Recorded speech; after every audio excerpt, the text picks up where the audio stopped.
대한민국의 지도자가 가져야 될 어떤 그 덕목으로서의 어떤 역사의식 그리고 미래에 대한 비전, 특히 한반도 평화에 대한 비전에 대해서 어떤 생각을 갖고 계신지 우리 스님께서 좀 생각을 좀 말씀해 주시면 좋겠습니다. 현재 세계는 과거 세계의 문제, 현 세계의 문제, 미래 세계의 문제들이 막 중첩이 되어 있습니다. 그러나 20세기에서 21세기로 넘어가는 세계사의 앞선 추세는 각각은 독립을 하되 즉 자주성을 유지하되 그것이 갈등을 일으키는 게 아니라 서로 연대해서 공동의 이익을 추구하는 게 저는 세계사의 추세다 이렇게 생각을 합니다. 그러면 거기에 가장 앞서 있는 나라들이 저는 유럽연합이 아니겠느냐.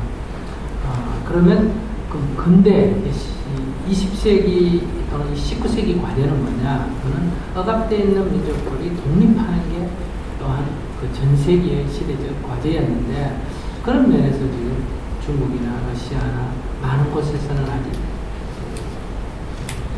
소위 약소민족들이 거기로부터 자주적으로 독립하는 그런 과제를 안고 있는 나라들도 있다. 지구상에 이렇게 뒤섞여 지금 있는데 그러니까 우리가 지금 우리가 예를 들면 독립을 얘기하고 뭘 자꾸 얘기하는 거는 아직도 우리에게는 과거사가 아직 좀 정리가 좀 덜 됐다. 19세기의 과제들이 좀 정리가 덜 된 문제를 우리는 안고 있으면서 동시에 21세기의 새로운 과제가 함께 직면되어 있는 이런 상태가 있는데 그래서 통일의 문제는 우리가 과거사를 청산하는 문제도 있고 새로운 시대를 대비하는 문제가 이렇게 같이 포함이 되어 있다는 거죠. 그런 데서 오늘날 우리가 유럽에서 독일과 프랑스가 그렇게 지난 150년 사이에 전쟁을 4번이나 하고 이승이패할 정도로 철천지 원수였는데도 왜 그들이 이렇게 화해와 협력으로 나아갔느냐. 그거는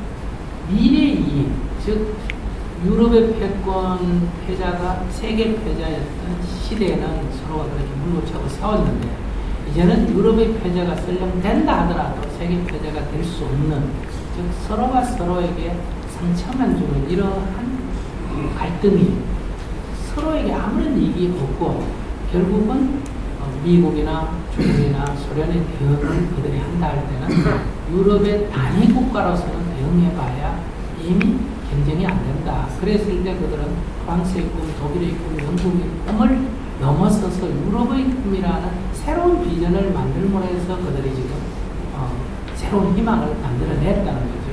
저는 이것이 미래의 추세다. 이게 이제 지역 공동체로 나가는 게 문명의 추세라고 볼 수 있는데 이게 뭐 좀 더 가면 굉장히 얘기한 대로 문명의 충돌로 갈 수 있을지도 지켜봐야겠지만 이런 데서 저는 문명의 중심이 유럽에서 미국으로 간 거에 대한 유럽의 재도전 아니냐 이렇게 볼 수가 있습니다. 그러면 우리에게 있어서도 이런 미래의 꿈을 꾼다면 그건 당연히 이제는 우리 단위 국가의 민족주의가 아니고 우리 민족은 자주적이어야 되는 걸 전제로 하되 일본과 중국과 공동 번영하는 소위 말해서 공동체, 동아시아 공동체 또는 동북아시아 공동체가 미래의 우리의 희망이라는 거죠. 그렇게 나아갈 때 지금 한국과 일본 또는 한국과 중국 사이에 이러한 지금 영토 갈등이나 과거사 갈등은 동아시아의 미래의 진전에 공동 번영에 상당히 장애 요소들이 정근대적인 문제를 가지고 지금 갈등을 하고 있다는 거죠. 그런 데서 일본과도 우리가 미래로 본다면 협력을 해야 할 지금 상황인데 여기 제동적인 북한을 제외해놓고 이렇게 나간다는 게 과연 이게 가능하며 또 온당한 일인가 이런 측면에서 이건 단순히 우리 민족이 분단됐으니까 통일하자는 그런 문제를 넘어서서 우리가 21세기 새로운 세계로 나아가는 데 있어서는 남의 나라하고도 다른 민족하고도 공동체를 구성해야 되는데 재민도고 말할 것도 없다는 거죠. 그런 문제에서 통일의 문제는 분단 극복의 문제를 넘어서는 우리 비전의 문제가 아닌가 그런 측면에서 우리가 통일 문제를 좀 새롭게 봐야 되고 저는 이런 안목을 갖는 지도자가 나와야 된다. 그러니까 폐쇄적 민족주의적인 통일론도 이제는 안 되고 되고 민족주의의 어떤 자주성이 없는 그냥 세계주의, 그냥 북한을 제외하고도 어떤 뭐 세계적인 발전을 도모한다고 하는 이런 주의도 결국은 이 현재 문명의 진행 방향에 어긋나지 않느냐, 그런 면에서 이런 말을 붙인다면 좀 열린 민족주의 같은 자기의 자주성을 분명히 하되 이웃의 마음을 열고 공동번영을 추구하는 이런 추세에서 정확하게 세계를 읽고 우리가 대응하는 게 필요하고, 또 여러 사람들이 얘기하다시피 이 경제나 여러 가지 얘기 균형이 지금 아시아의 시대로 돌아오고 있는 이런 정황에서 아시아가, 한국이 뭘 준비해야 될 뿐만 아니라 아시아가 뭘 준비해야 될 거냐, 이것까지 봐야 된다는 거죠. 그런 안목을 내려다보고 아시아 공동체, 아시아 평화 공동체를 생각하면 그 구심점이 일본이나 중국이 아니라 한국이 될 수밖에 없고, 한국 중에도 어쩌면 제주도가 평화의 구심점이 될 수 있다, 이렇게 생각할 때 우리가 이 군항을 마련하는, 해양대국을 마련해야 된다는 건 옳지만은 그 군항을 굳이 제주도에 둬야 되겠느냐 하는 문제도 전혀 다른 각도에서 우리가 보는 눈이 있어야 됩니다. 그럼 왜 이런 오류를 그냥 자꾸 실수를 거듭하느냐 하는 것은 지도자가 보는 안목이 없다는 거죠. 그리고 성장하는 경제력 세력하고 우리가 어떤 경제 협력을 할 때는 우리가 이익을 볼 수 있는데, 사양해가는, 몰락해가는 세력 집단하고 경제적인 교류는 그들이 살기 위해서는 우리가 오히려 희생을 해야 되는 이런 관계이기 때문에 우리가 덩치만 크다고 되는 게 아니라 이러한 경제 협력의 관계가 시간이 흐르면서 어떻게 흐를 건지를 보는 눈이 있어야 된다는 거죠. 그러니까 이런 눈이 아무리 착해도 보는 인류의 흐름 또는 세계사의 흐름을 보는 눈이 없이 어떤 정책을 추진해 간다면 우리는 반드시 이런 많은 과거를 겪어야 하는 오류를 믿지 않느냐, 그런 면에서 지금 질문하시고 말하는 역사의식, 세계사를 보는 눈, 지도자에게 이게 굉장히 많이 필요하고, 그런 집단들의 조언, 이런 머리가 있는 사람들, 그런 시각들의 조언을 지도자가 받아야지, 그냥 자기가 경험한 지금까지 생각만 주로 과거 얘기만 하면서 과거의 향수에 젖은 세력은 저는 새로운 한국을 가는 어렵다고 생각합니다. 뒤에 계신 분들 스님 말씀 잘 들리세요? 네. 질문 30초에 들어오지 않아요?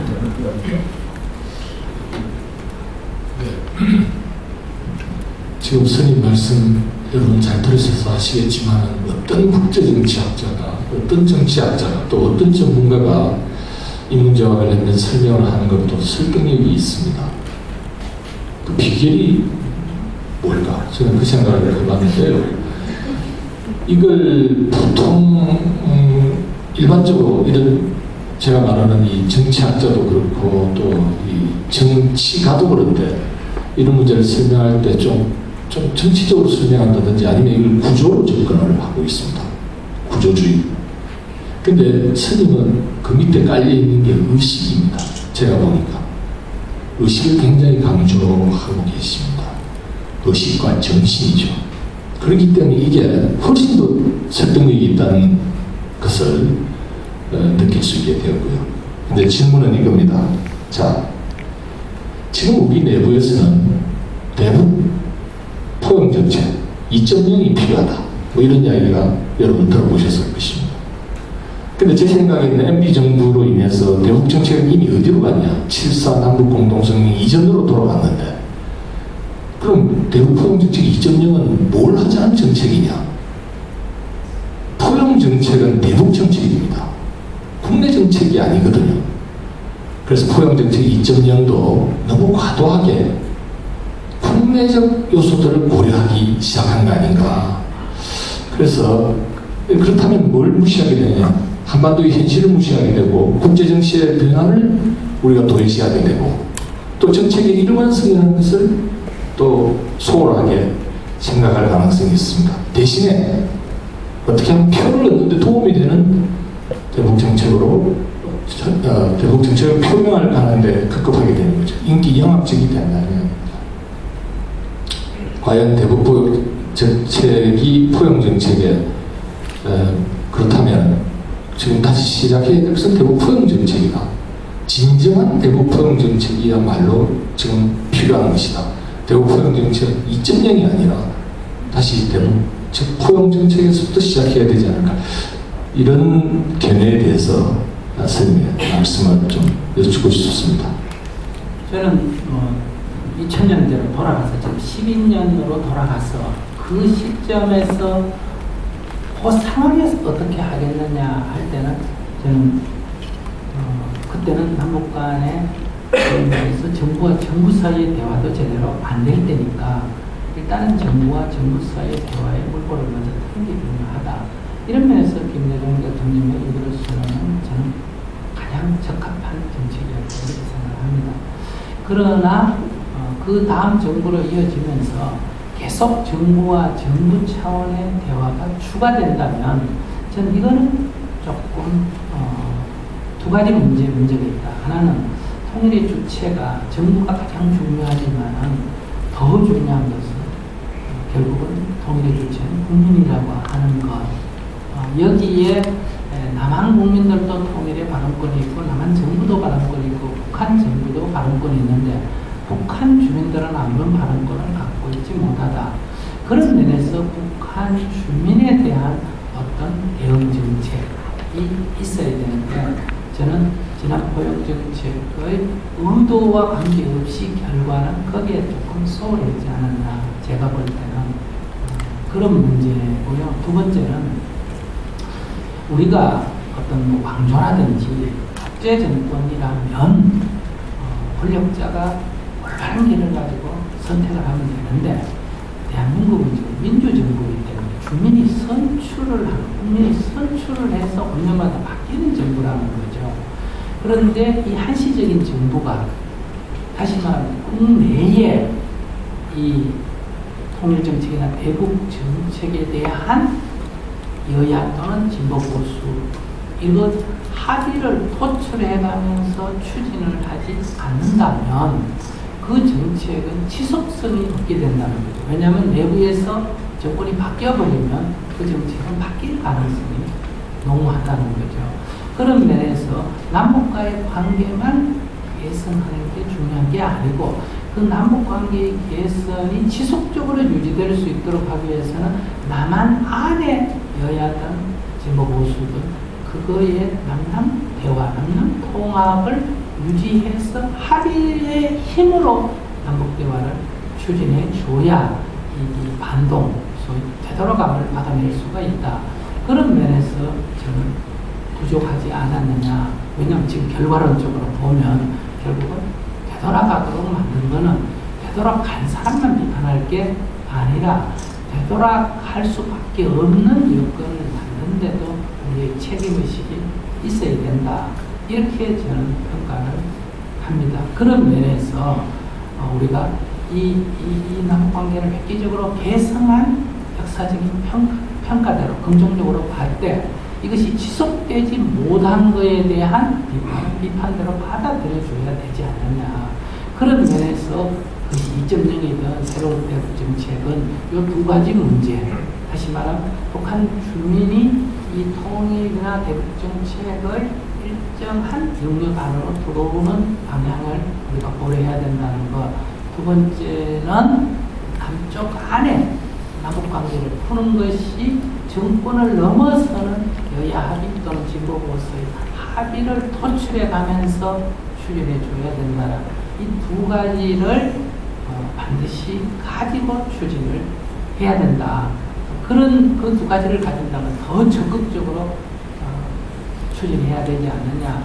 그것이 제가 생각할 때 2.0이라고 붙여야 되는지 그냥 더 적극적인 포용 정책이라고 붙여야 되는지 그런 거는 너무는 모르겠지만은 우리가 돌아본다면 이런 문제는 좀 새로운 정부는 우리 해야 된다. 저는 이명박 정부가 전 정부의 통일 정책을 개선하면서 이 두 가지 부족한 것이 비판이 됐다면 그거를 보완하는 쪽으로 갔으면 오히려 상당히 이 정부의 통일 정책이 성공적으로 갔을 텐데 이것은 보완하기는커녕 과거의 성과를 단절시킬 쪽으로 가버렸다는 거죠. 그렇기 때문에 이것은 아까 말씀하신 대로 완전히 역사를 후퇴시켜 버린 거 아니냐 이런 데서 이건 마땅히 비판을 받아야 될 거고, 그러나 우리가 전 정책으로 그냥 단순히 되돌리는 것은 이 시간이 흘렀기 때문에 안 된다. 이런 부족한 것들을 우리가 보완해 가는 통일 정책이 된다 이렇게 생각합니다.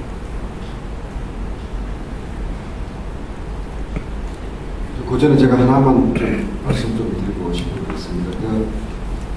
여야 합의, 폭넓은 국민적 공감대 속에서 통일적이 준비됩니다.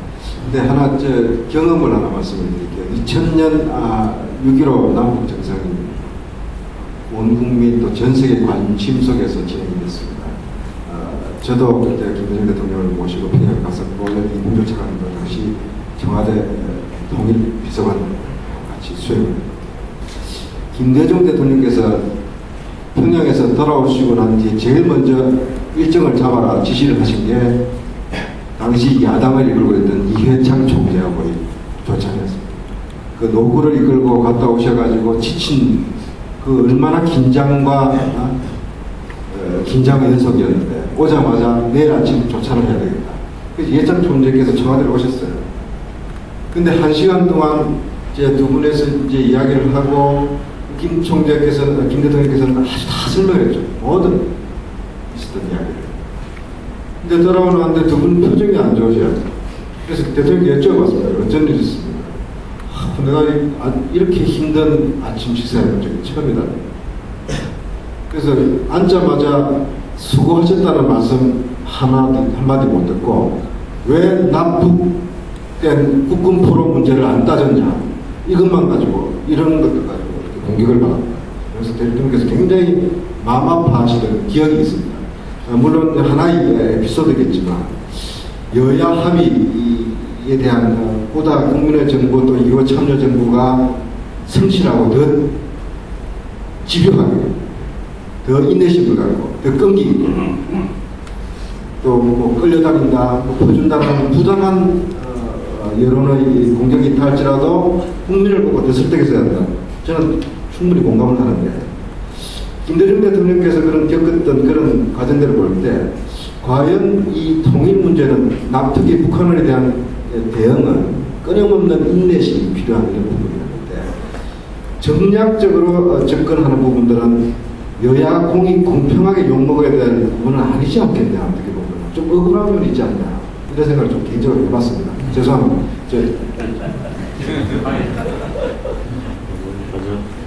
굉장히 중요한 말씀이시죠. 참 합의하기가 어렵습니다. 저도 얘기하면은 정말 이 화성에서 온 사람과 금성에서 온 사람이 대화가 안 된다는 얘기하는 것처럼 이 남북 관계에 대한 그 대화가 참 어려운데요. 말씀하신 대로 지금 특히 이제 교류협력만 북한에 말씀 봐도 우리 스님께서도 교류협력, 특히 인도적 지원 문제에서 오랫동안 관여하셨기 때문에 정부 주도보다는 민간 주도 또 이렇게 확대되는 것이 필요하다고 생각함에도 불구하고 현 정부 들어와서 안 된 가장 큰 이유는 남북 간의 교류협력에 대해서 현 정부는 기본적으로 북한의 개혁 개방, 북한의 변화죠. 북한이 변화되지 않으면 할 수 없다. 뭐 핵 문제가 해결되거나 또는 북한의 체제가 변화되지 않으면 할 수 없다. 이렇게 보는 반면에 지난 정부에서는 결국 북한의 변화가 병행되거나, 그러니까 교류협력 과정에서 북한의 변화가 수반되거나 또는 북한의 변화는 결과론적으로 교류협력을 통해서 결과론적으로 나타나는 것이 아닐까 하는 측면에서 서로 간의 입장이 달랐던 것 같습니다. 자, 그러면 이 두 가지 입장 차이는 과연 어떻게 좁힐 건가 하는 문제가 현실적으로 과연 그러면 제3의 접근법, 이건 굉장히 어렵습니다. 제3의 접근법 말은 하는데 결국은 정치적으로 두 개의 입장이 큰 틀에서 어떤 대북 교류협력을 얘기하면 너는 어느 편이냐를 묻습니다. 그래서 그런 문제에 있어서 이 남북 교류협력과 북한의 변화를 어떻게 추구해야 될 건가 하는 문제에 대해서 스님의 견해를 하나 듣고 싶고요. 그 다음에 두 번째 질문은 최근에 우리 정부가 현 정부 이명박 정부 들어와서 현재 그 통일 비용 얘기하고 항아리 얘기하고 합니다. 저는 어떻게 얘기하면은 통일 문제를 희화시켰는데요. 전형적으로 이 돈이면 다 된다. 통일도 돈으로 살 수 있다. 통일은 돈으로 되는 것 같지 않거든요. 우리가 여자를 돈 주고 살 수 있으니까 김중배가 심순의 마음을 반지로만 갖고 얻을 수 있었는지 모르겠지만 그런 것보다는 제가 보기엔 좀 더 마음을 얻기 위한 진심으로 그 사람의 마음을 얻기 위한 노력이 필요한데, 지금 통일 문제도 돈 문제만 갖고 접근하는 게 아니라 어떻게 북측의 정권, 그 다음에 북측의 주민들에게 우리가 마음을 얻고 서로 우리 남북이 소통할 것까 하는 문제인데, 최근에 이 정부에서 이루어지고 있는 통일론이라는 건 제가 보기엔 대단히 황금만능주의, 전형적인 황금만능주의에서 도리어 통일 문제를 전혀 가슴 안 뛰게 만들고 있는 것 같습니다. 그래서 이런 최근에 이 통일 비용 중심으로 이루어지는 통일 문제에 대해서도 조금 말씀해 주시면 좋겠습니다. 남북 간의 교류와 협력이 이루어져 가면서 남북 간의 통일의 어떤 그런 첫발이 디뎌져 갈 때 돈이 들기 시작하는 거 아니겠어요? 그럼 돈 얘기는 그때 나와야지. 남북관계가 꽉 막아놓고 돈 얘기부터 먼저 하는 것 자체는 논리적으로 성립하기가 않는다. 그건 막연히 돈이 들 거라는 계산이거든요. 그래서 저도 그 남북관계를 파탄에 이르놓고 통일의 가능성을 막아놓고 통일 비용을 얘기하는 것 자체는 어쨌든 합리적이지 못한 발상 아니냐, 이렇게 그 문제는 저도 그렇게 생각을 하고요. 앞에 질문이 뭐였는지 제가 얘기를 했다가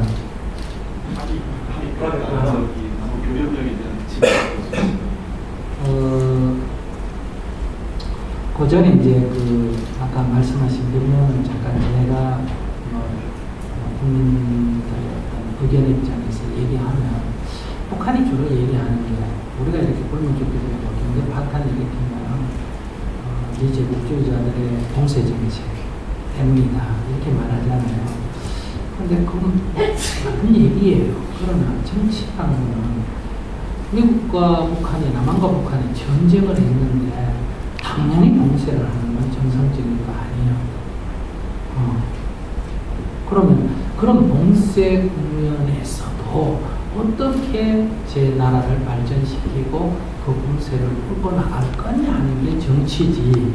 네가 그렇기 때문에 우리는 이렇게 못 사니까 네가 네 책임이다 라고 하는 거는 그 정치라고 할 게 없는 거다, 제가 볼 때요. 두 번째, 북한이 우리가 남북관계를 계산할 때 북한이 얼마나 한마디로 말해서 좀 속된 말하면 야로를 피우니까. 그래도 통일이라는 목표를 달성하려면 북한의 그 야로에 끌려가면 안 된다는 거죠. 그런 야로를 보면서도 거기에 구애받지 않고 우리의 목표는 통일이고 평화니까 그걸 달성하기 위해서 굉장히 인내성을 갖고 끈기 있게 우리가 이 남북 문제를 풀어야 되지 않습니까? 그렇다면 왜 지금 이 김만정 의원님께서 말씀하신 그 북한하고는 전쟁까지 치르고 적대 관계, 북한하고는 그렇게 끈기 있게 도와가면서 기다려가면서 요거 넘어가면서도 대화를 해서 루포를 푼다면서 왜 이 야당도 국내 적 아닙니까? 정권을 자기들이 잡아야 될 거 아니에요. 무슨 야를 치든지 핑계를 치든지 뒷다리를 걸든 제가 잡아야 되는 이거를 감안하고 어떻게 이 민족 문제를 풀기 위해서 이거를 포용하고 다독 꾸려서 공통점을 마련할 거냐 하는 게 정치지. 뭐 우린 통일하려는데 네가 자꾸 뒷다리 잡고 해가지고 결국 못했다. 저는 이런 거는 정치는 아니다. 그런 면에서 저는 그러한 어려운 점이 있었다는 거는 충분히 이해가 되지만은 그걸 극복 못하고 남북 문제만 풀어서는 통일이 안 된다는 거죠. 그러니까 남북 문제 푸는 것보다 더한 남남의 대화가 나는 있다. 오히려 북한하고 푸는 게 쉽다고 할 수도 있는데 이 북한 문제만 풀어가면 통일이 안 된다. 이 남남 문제를 푸는 것을 전제한 북한 문제를 풀 때만이 이 통일 정책이 지속화될 수가 있다. 그런 문제에서 저는 진보든 뭐 어쨌든 통일 세력이 남한 안에 반대를 설득하고 해나가는 걸 북한 설득하는 것 이상의 중요한 과제로 삼아줘야 된다. 그래서 진보가 통일 정책을 추진하면 남북한은 쉬운데 남남이 어렵다. 반대로 보수가 통일 정책을 추진하면 남북은 굉장히 풀기 어려운 데서 남남이 풀 게 없어요. 왜냐하면 진보가 보수가 통일 정책을 전향적으로 나가면 진보는 남한에서 전적으로 동조해 줄 거니까. 근데 보수 세력을 북한에서 상대할 때는 굉장히 까다롭게 더 상대할 거기 때문에 그런 문제에서 어차피 똑같은 문제다. 저는 이렇게 생각합니다. 그런 문제에서 여러분들이 있는 자리에서 제가 이런 말씀을 드리고 싶고요. 그 다음에 이제 북한에 대한 평가의 문제인데요. 평가에 대해서 저는 좀 떳떳했으면 좋겠다. 예를 들면 퍼주기 논쟁을 하면 인도주의적인 건 그래 더 퍼줘야 인도주의지. 인도주의로 우리는 퍼주기 안 했다 이렇게 변명하는 것 자체가 저는 이거 통일 정책에 대한 자신이 없다. 자꾸 이걸 뭐 차관 형식으로 밀어가 주려고 하고 뭐 하고 이런 것 자체가 이 남북 문제에 대한 통일을 국민에게 솔직하게 깨고 아주 적극적으로 설득을 안 하고 적의 공격에 자꾸 이렇게 피해가려고 하는 소극적 태도를 가졌기 때문에 저는 더 큰 발목을 잡은 거 아니냐. 그런 면에서 우리가 인도적 지원을 했는데 왜 식량을 그만이 줬는데 북한이 저렇게 정치군사적으로 안 변했냐 하면 그건 당연한 거다. 굶어 죽는 사람을 위해서 우리가 식량을 지원했으면 평가가 굶어 죽는 게 좀 줄어들었느냐 없어졌느냐 요게 평가 기준이지. 이런 경제적 지원을 해놓고 미사일 개발했냐 안 했냐 이건 평가 기준이 다르다는 거예요. 왜냐하면 우리도 경제적으로 어려운 남에게 도움을 받을 때 그 경제적인 문제를 받는 거고 인사를 하는 거지. 그거 좀 받았다고 군사 안보를 포기하고 무슨 이런 거를 하는 건 아니지 않습니까? 그러니까 이 지금 소위 우파의 공격이 이 평가를 다른 방향에서 평가해서 공격하는데 적절하게 대응 못하고 거꾸로 끌려 들어가는 거 아니냐. 그리고 인도적 지원은 평가 기준이 인도적 위기가 해소됐나 안 됐나 이렇게 평가를 해야지. 오늘 군사적으로 평가하거나 정치적 변화를 평가하는 기준이 아니다. 이렇게 딱 방향을 잡아서 이게 적절하게 대응을 해야 된다는 거죠. 그런 면에서 뭐가 우선이냐 하는 거는 사안에 따라서 잘 보시면 충분히 대응할 수 있는 문제다. 예를 든다면 우리가 북한하고 화해와 협력이 더 중요하냐, 북한의 도발에 대한 안보가 더 중요하냐 이런 것도 굉장히 양자 선택의 문제가 아니라는 거죠. 남북 관계가 굉장히 긴장되고 갈등되어 있는 지금같이 적대적 관계에 있을 때는 적의 도발에 대해서 우리가 응징을 못합니다. 왜? 응징을 하면 전면 전쟁이 일어나니까 이건 실제로 응징을 하기가 더 어렵다는 거예요. 그러니까 큰 틀에서 남북의 화해와 협력을 해나갈 때 북이 도발하면 응징을 해도 전쟁으로 안 간다는 거예요. 그러니까 화해와 협력과 도발에 대한 강력한 응징은 같이 가는 거지 이게 상충되는 게 아니라는 거예요. 그런 면에서 오히려 김대중 정부 때는 화해와 협력을 하면서 소위에서 도발했을 때 오히려 응징을 할 수 있었는데 이명박 정부로 와서 남북 간의 갈등을 추진됐기 때문에 북한의 도발에 대해서 응징을 못했지 않습니까? 왜? 응징하면 그건 확전으로 돌아가기 때문에. 그래서 북한은 전쟁을 하는 것도 원치도 않고 그렇다고 가만히 엎드려 맞고 있는 것도 원치도 않는다. 그럼 우리 보고 어떻게 하란 말이냐? 저기 공격하니까 치면 전쟁으로 가고 그럼 전쟁하지 마라. 그러면 응징을 안 해야 되지 않느냐? 이렇게 모순적인 얘기를 하는데 교류와 협력을 기본 바탕에 깔고 그럼에도 불구하고 도발할 때는 대응을 한다. 이런 정책은 국민의 지금 두 가지 요구, 전쟁해서는 안 된다. 북에 끌려가서는 안 된다는 두 가지 요구를 동시에 충족할 수가 있다는 거죠. 그런 면에서 현 정부의 안보 정책은 실패다. 남북 정책만, 통일 정책만 실패가 아니라 안보 정책도 저는 실패인데 이 진보나 야당이 본질을 딱 꿰뚫어가지고 비판을 못한다. 안보에 대해서는 늘 열등의식을 갖고 있는 것 같아요. 예를 들면 이러한 안보적 위기가 우리가 군대 안 간 것도 아니고 우리가 세금을 안 낸 것도 아니지 않습니까? 그럼 이것은 지도자의 어떤 그런 국가 안정 관리와 군대의 방어에 소홀함에서 빚어진 거지 국민이 뭘 잘못해서 빚어진 게 아닌데 오히려 공격을 국민의 안보의식의 결여라든지 국민이 무슨 문제가 있는 것처럼 할 때 왜 이것에 적절한 대응을 정확하게 대응을 못하는가 그런 문제에서 저는 지금의 정부는 보수 정부는 안보는 잘하는데 협력을 못하는 게 아니라 안보도 제대로 못하고 있다. 이렇게 평가가 되어 있는 겁니다. 여러분 어떻습니까? 저 남남 관계에서 공공지기를 제가 볼면서를 내는데 이렇게 시원한 데다고 그러셨죠? 그래가지고 제가 볼면서를 잘한 거죠. 저 조금 너무 긴장이 너무 고조가 돼서 잠깐 쉬어가도록 하겠습니다. 제가 좀 간단히 질문을 하나 드리려고 그러는데요. 본인은 생전에 김대중 대통령이 따로 뵈신 적이 언제 있었습니까? 네, 대통령이 아닌 시절에 저희들이 민주화 가족 그 관계에서 대통령에게 가서 이렇게 하소연한 구속에 석방해 달라든지 도와달라는 하소연하러 찾아간 적이 있었고요. 대통령 되신 뒤에는 저한테 두 번 봤는데 한 번은 그냥 모은 대중이 많은 데서 그냥 이렇게 얘기했고 한 번은 제가 대통령께 바로 옆에서 직접 질문할 기회를 가지고 얘기한 적이 있었습니다. 그때 제가 김대중 대통령께 북한 주민이 굶어 죽는다.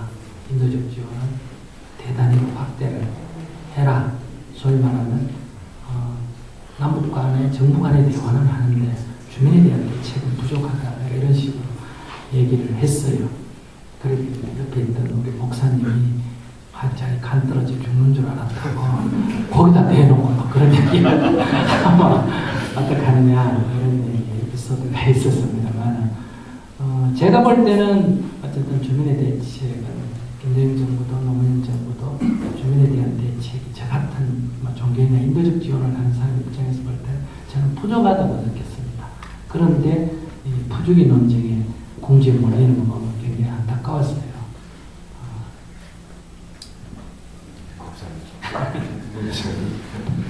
네, 우선 아까 식량 지원을 왜 차관으로 이렇게 했냐? 제가 차관 저도 네, 공짜가 아니다라는 걸 좀 알려줄 필요가 있을 것도 그게 우리 내부의 저항을 좀 줄이는 방법이기도 했습니다.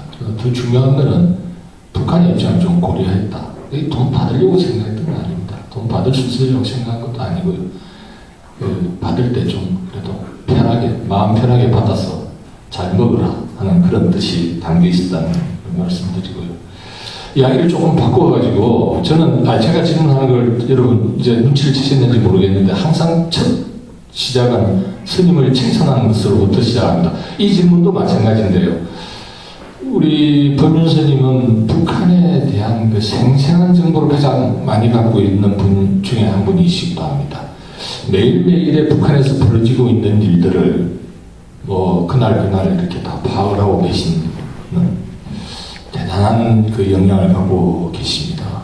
그래서 제가 이제 북한 이야기를 조금 옮겨가 볼까 하는데요. 자, 이제 김정은 체제가 출범한 지 8개월 됐습니다. 김정은 체제에 대해서 어떻게 알고 계신가요? 그 김정은 체제가 과연 북한을 우리가 원하는 대로 개혁과 개방 그리고 변화로 이끌 수 있는 그런 역량을 갖고 계시다고 보시는지 많은 분들이 이 점에 대해서 아주 궁금해하고 있기 때문에 제가 대신 여쭙겠습니다. 권력 승계에는 아무 문제가 없다. 우리 하는 일은 일어난다. 광주 사회에서 아들이 왕래는 너무 당연하기 때문에 거기 문제 제기할 사람 아무도 없다. 이렇게 딱 간단하게 쌍으로 보면 됩니다.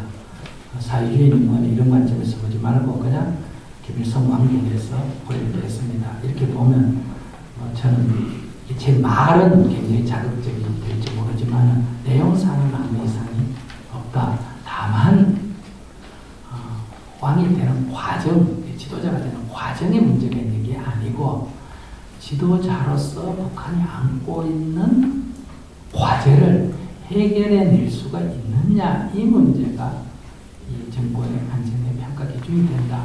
이거는 김정일 정부에서 똑같은 문제예요. 김정일 정부가 정부가 하든 김정인 정부가 하든 누가 하든 북한이 안고 있는 이 과제는 하나도 해결된 게 없다. 그럼 이게 해결할 수가 있겠느냐? 이게 이제 제가 지켜보는 거기 때문에 이거는 지켜가야 되는 거죠. 이거 뭐 정재인처럼 풀 거다 못 풀 거다 이렇게 얘기하면 옳지가 않고요. 풀면 안정적인 집권이 가능할 거고 못 풀면 위기에 간다. 그럼 어느 정도 지켜보면 판가름이 충분하게 드러날 건가? 저는 한 3년 정도가 윤곽이 드러나는 기준이 아니겠느냐. 그래서 그것이 3년 안에 어떤 변화를 도모해서 이 과제를 조금씩 해결해 나가면 정권의 유지가 가능할 거고 전혀 그런 해결책을 못 참고 오히려 새로운 해결책이 실패로 돌아가거나 하면 위기로 치닫게 될 거다. 그 이유는 저희는 권위가 있기 때문에 해결 못해도 유지되지만 이 권위가 작기 때문에 해결 못하게 되면 이제